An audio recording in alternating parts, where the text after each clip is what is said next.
Yes students, question number 23, straight line miscellaneous exercise. Question है the product of the lengths of perpendicular drawn from the point a square minus b square 0, a square minus b square root 0 to the line given है आपको x by a cos theta plus में y upon b sin theta कितना दिया हुआ है equals to 1 वो b square prove करना है। और जो सेकंड कोऑर्डिनेट्स है उसमें भी आपको परपेंडिकुलर माइनस में under root a square minus b square 0 to the same line x by a cos theta, इनका जो परपेंडिकुलर डिस्टेंस का प्रोडक्ट है वो b स्क्वायर होना चाहिए। इसको p1 ले लेते हैं, ये p2 ले लेते हैं। आपको मैंने कल भी बताया था कि perpendicular distance from point two the line क्या होता है, हमने कल भी क्वेश्चन किए थे x1 y1 ax plus by plus c 0, ये perpendicular distance ax1 plus by1 plus c upon a square plus b square and root, right.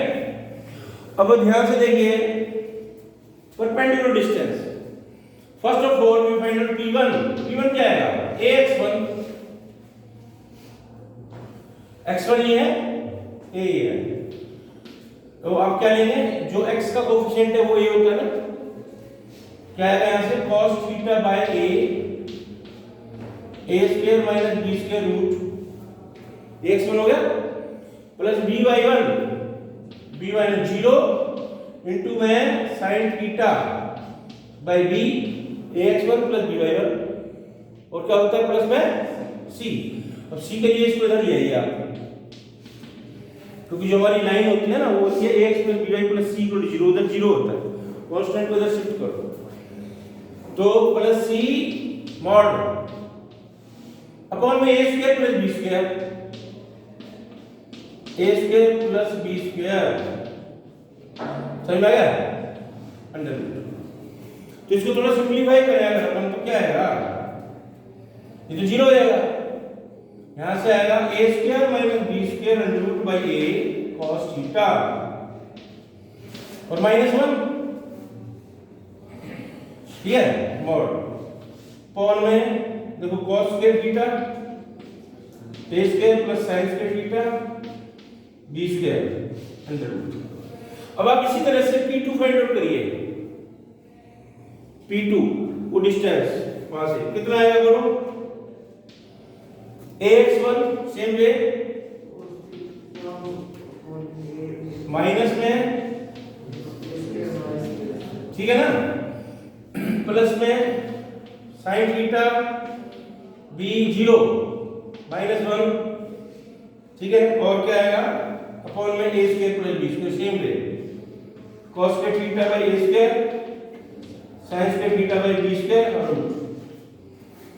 तो इसकी सिंपलीफिकेशन जो है वो भी यही बना कि माइनस का cos theta by a square minus b square under root, वो तो 0 हो गया, माइनस 1 और अपॉन में same cos square theta a square plus sin square theta sin square theta by b square under, ये p2 हो गया और ये p1। अब इनकी प्रोडक्ट जो है ना b स्क्वायर आनी चाहिए। अब इनकी प्रोडक्ट करते हैं, देखो p1 into p2 क्या है,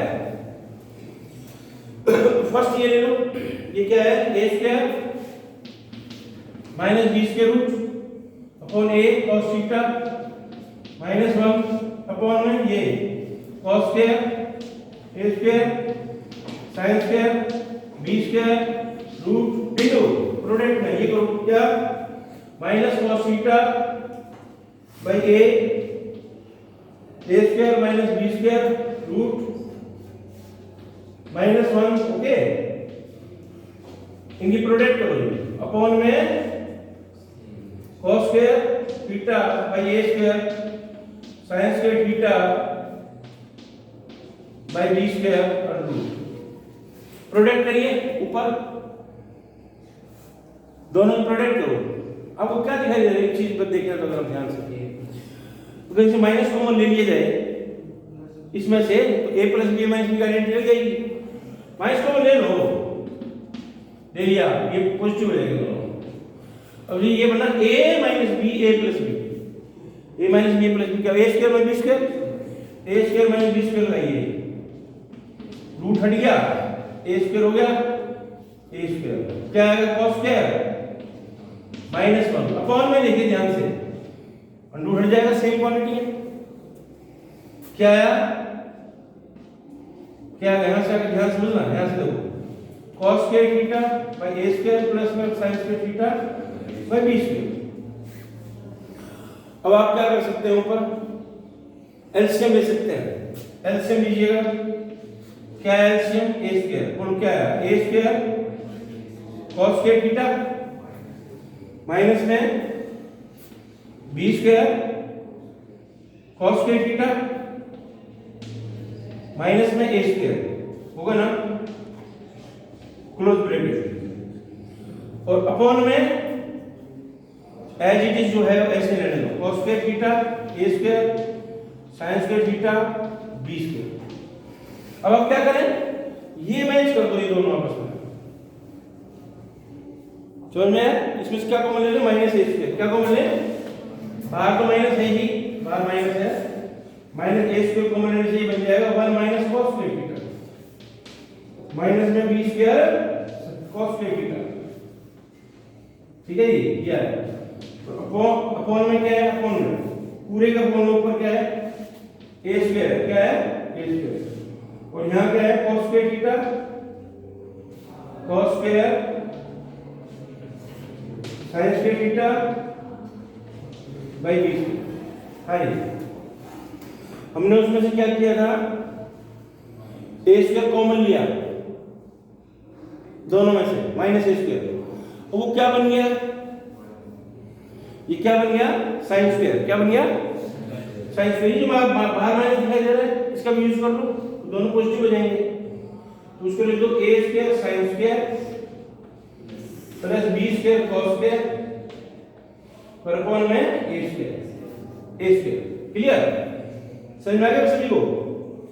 अब देखिए नेक्स्ट, यहां पर अपॉन में क्या है? cos square theta a square sin square और b स्क्वायर। अच्छा एक काम करो, नीचे एलसीएम ले लो, नीचे एलसीएम लो, क्या आएगा एलसीएम? तो a स्क्वायर b स्क्वायर, क्या बनेगा? b square cos square theta a square sin square. इसे रेसिप्रोकल कर दो, तो रेसिप्रोकल करिए क्या बनने वाला है? ये ऊपर चला जाएगा, क्या हो जाएगा? a square b square upon में a square sin square b square cos square, और इनटू में ये quantity a square sin square plus b square और अपॉन में a स्क्वायर। ये कैंसिल हो गया, क्या आया? ये प्रूव करना है। मैंने बताया इसका एक एक क्वेश्चन बहुत अच्छे हैं, ठीक है? इसका वीडियो आपको पास पहुंच जाएगा, ठीक है? समझ में आएगा? ठीक है। इससे नेक्स्ट सब भी बहुत इंपॉर्टेंट है, ध्यान से पढ़िएगा। इससे अगला क्वेश्चन पढ़िए, एक बार रीडिंग करो, एक बार ध्यान से।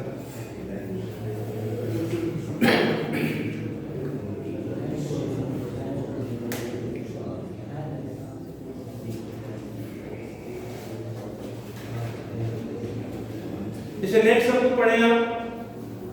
A person standing at the junction, crossing of two state paths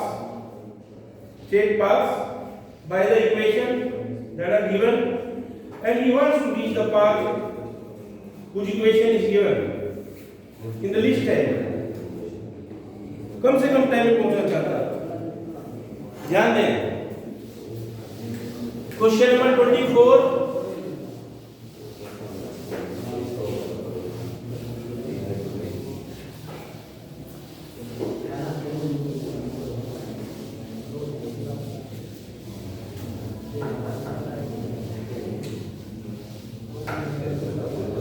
देखिए भाई क्वेश्चन नंबर 24, देखिए इस तरह क्वेश्चन कैसे है। वो एक जंक्शन पे खड़ा हुआ है, क्रॉसिंग पॉइंट पे यहां पर खड़ा हुआ है, मान लीजिए ये पी कोऑर्डिनेट, उसको इस रास्ते पे पहुंचना है, ये रास्ता जा रहा है, ये पाथ, और कह रहा है लीस्ट टाइम में, कम से कम टाइम में पहुंचना चाहता है।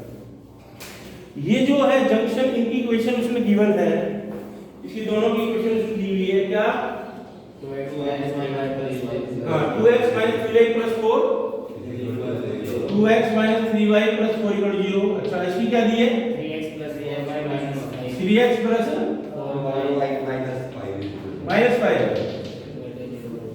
अच्छा इसकी क्या है, एक ही बोलो यार, हाँ बोलो, 6x - 7y यही है ना। अब वो यहां पर है इस पॉइंट पर, उसको इस रास्ते पे कम से कम टाइम में पहुंचना है, ठीक है, एटलीस्ट है। और उसने क्या पूछे आपसे कि least time find equation of path that we should follow. सुन है, अब पाथ क्या होगा बताओ, यहां से जो शॉर्टेस्ट डिस्टेंस होता है वो हमेशा परपेंडिकुलर होता है। आपको इसकी इक्वेशन निकालनी है, पीए कम से कम टाइम में पहुंचने के लिए उसको परपेंडिकुलरली चलना पड़ेगा, चलना होगा ना परपेंडिकुलरली, तभी तो पहुंचेगा शॉर्टेस्ट में। तो अब आपको क्या चाहिए, सबसे पहले आप ये कोऑर्डिनेट फाइंड करो, क्रॉसिंग पॉइंट जहां पर वो खड़ा हुआ है, कोऑर्डिनेट ऑफ पी,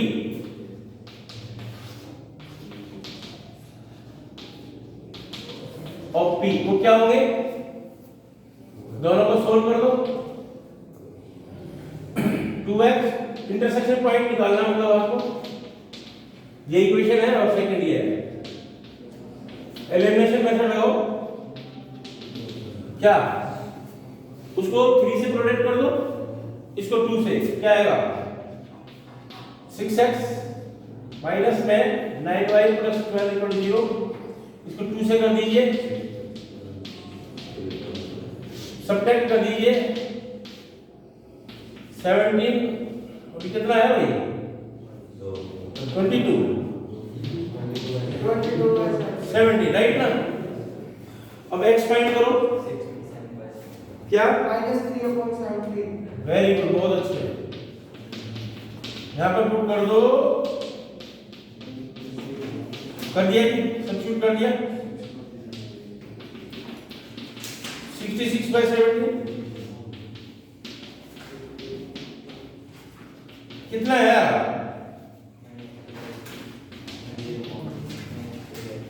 कितना है सर, आप कुछ और बोलते, -1/17 है,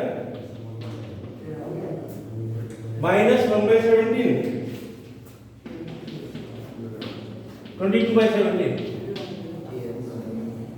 है, क्या आपका कितना है सर, ये कोएफिशिएंट गलत आ रहा है वो, नहीं ये यही है x y, x और y, ये जो हमने पॉइंट ऑफ इंटरसेक्शन फाइंड किया ना, ये दोनों का सॉल्यूशन।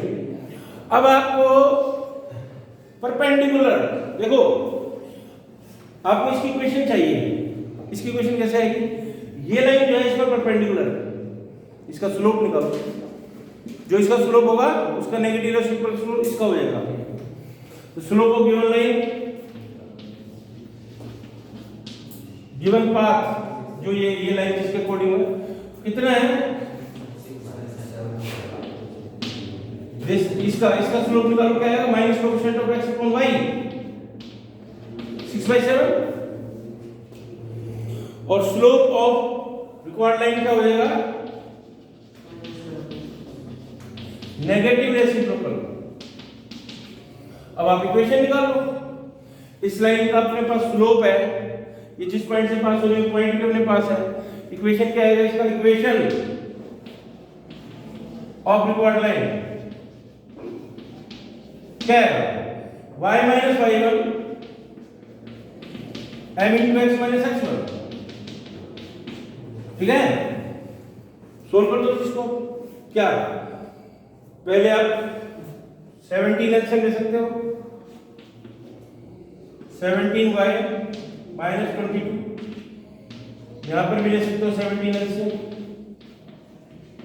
प्लस 1, 17 कैंसिल कर दो, 6 से इधर प्रोडक्ट कर दो, 7 से इधर कर दो, कितना आएगा? ठीक है, हाँ भाई 17 7 से कितना होता है?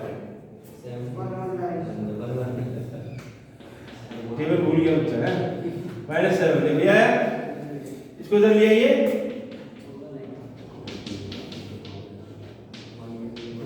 और ये आपका 132 में प्लस हो जाएगा 5 हो जाएगा।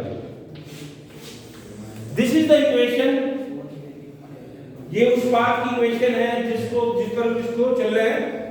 ठीक है, ये आपका आना चाहिए रिजल्ट।